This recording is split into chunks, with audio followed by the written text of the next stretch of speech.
സുഗമോദേവി സീരിയലിന്റെ ഇന്നത്തെ എപ്പിസോഡ് റിവ്യൂയിലേക്ക് എല്ലാവർക്കും സ്വാഗതം. അങ്ങനെ നന്ദനും മുരളിയും തങ്ങളുടെ പ്രശ്നങ്ങളൊക്കെ തന്നെ പറഞ്ഞു തീർക്കുന്നുണ്ട്. ദേവികയുടെ ഭാവി മങ്ങലേൽക്കുമെന്ന് അറിയാമെങ്കിലും പക്ഷേ അതെനിക്ക് ചെയ്യാതിരിക്കാൻ കഴിയില്ല എന്നൊക്കെ പറഞ്ഞ് മുരളിയോട് മാപ്പ് ചോദിക്കുന്നുണ്ട് നന്ദൻ. എന്തായാലും മുരളിയാണെങ്കിൽ അത് വലിയ കാര്യമാക്കുന്നില്ല. പിന്നീട് ദേവികയെ പാർട്ടി നേതാവ് വിളിച്ചു വരുത്തുന്നുണ്ട്. എന്നിട്ട് ദേശീയ തലത്തിൽ ഇതിനൊരു പുരസ്കാരം തരണമെന്നൊക്കെ പറയുമ്പോൾ നിങ്ങളോടും ഈ പാർട്ടിയോടും രാഷ്ട്രീയക്കാരുടെ ഒക്കെ തന്നെ തനിക്ക് പുച്ഛമാണ് തോന്നുന്നത്.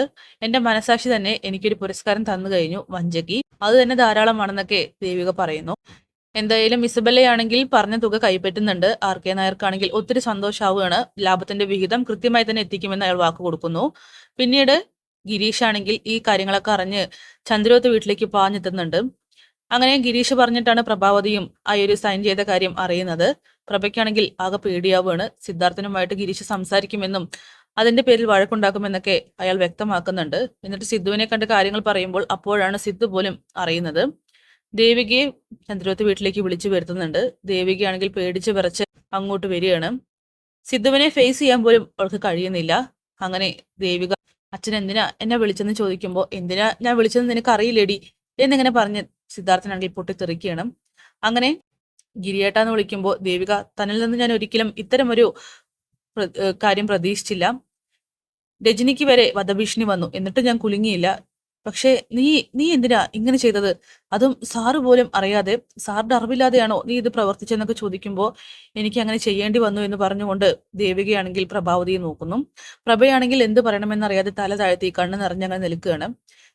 എന്റെ ജീവിതമായിരുന്നു ഞാനിതിന് ഉപ്പ് വെക്കാനായിട്ട് പ്രേരിപ്പിച്ചതെന്ന് പറയുമ്പോൾ പ്രഭയ്ക്ക് കാര്യം മനസ്സിലാവുന്നുണ്ടെങ്കിലും സിദ്ധാർത്ഥം പറയുന്നുണ്ട്, ഇതിന് പകരം നീ രാജിവെച്ച് പുറത്തിറങ്ങി പോകുന്നതായിരുന്നടി നല്ലത് വഞ്ചകി. ഒത്തിരി ജനങ്ങളെ ബാധിക്കുന്ന ഒരു പ്രൊജക്റ്റാണ് നീ ഇപ്പോൾ ഒപ്പ് വെച്ചിരിക്കുന്നത്. ഇതിന് നിനക്ക് എങ്ങനെ മനസ്സ് വന്നു? ഇതിനു വേണ്ടിയിട്ടാണ് നീ MLA ആയത്, ജനങ്ങൾ നിന്നെ പിന്തുണച്ചത്. ഇതൊരിക്കലും എനിക്ക് സഹിക്കാനായിട്ട് കഴിയില്ല. ഇനി ഒരിക്കലും ഒരു കാര്യത്തിൽ ഞാൻ നിന്നെ സപ്പോർട്ട് ചെയ്യില്ല. ഈ സമയം അച്ഛ എന്നോട് ക്ഷമിക്കുന്നൊക്കെ പറഞ്ഞ് ദേവി പൊട്ടിക്കരയുമ്പോൾ ഗിരിയും പറയുന്നുണ്ട്, ദേവിക ഇദ്ദേഹത്തിനോട് പോലും ചോദിക്കാതെയാണ് നീ കാര്യങ്ങളൊക്കെ ചെയ്തത്. എല്ലാത്തിനും നിന്റെ താങ്ങായി നിന്നതാണ് സിദ്ധാർത്ഥൻ സാറ്. സാറുടെ അറിവില്ലാതെ നീ എന്തിനാ ഈ ഒരു പ്രവൃത്തി ചെയ്തത്? ഇതൊരിക്കലും അംഗീകരിച്ചു തരാൻ പറ്റില്ല. എതിർ പാർട്ടിയായിട്ടുള്ള എനിക്ക് പോലും അതിന് സാധിക്കുന്നില്ല. വരാൻ പോകുന്ന ഭവിഷ്യത്തുകൾ ദേവിക ആലോചിച്ചോ? ഭാവി ജീവിതം ഇനി വരാൻ പോകുന്ന തലമുറയ്ക്ക് പോലും ആപത്തുണ്ടാക്കുന്ന ഒരു പ്ലാന്റേഷനാണ് അത്.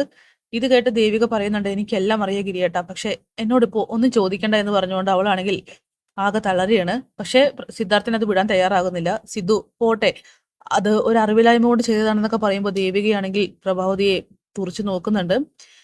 സിദ്ധാർത്ഥൻ മാറി നിൽക്കുന്ന പറഞ്ഞുകൊണ്ട് പ്രഭാവതിയൊക്കെ തള്ളി മാറ്റുകയാണ്. പക്ഷെ അയാളുടെ ദേഷ്യം അടങ്ങുന്നില്ല. ദേവികയ്ക്കാണെങ്കിൽ അതിന്റെ ആഴം മനസ്സിലാക്കാനായിട്ട് കഴിയും. പക്ഷെ അവള് ഒന്നും മിണ്ടാതെ എല്ലാം കേട്ട് നിൽക്കുകയാണ് ചെയ്യുന്നത്. ഈ സമയം നന്ദനാവട്ടെ തന്റെ പുതിയ സുഹൃത്തുക്കളുമായിട്ട് പുതിയ കരാർ ഒപ്പിടുന്ന തിരക്കിൽ തന്നെയാണ്. ഇസബെല്ല നന്ദനോട് നന്ദി പറയുന്നു. ഇത്ര പെട്ടെന്ന് ഈ ഒരു കാര്യം സാധിച്ചു തരുമെന്ന് ഞാൻ ഒരിക്കലും കരുതിയില്ല നന്ദ. ഞാൻ നിനക്ക് ചെയ്ത ഉപകാരത്തിൽ കൂടുതൽ വലിയ ഉപകാരമാണ് നീ എനിക്ക് ചെയ്തിരിക്കുന്നത്.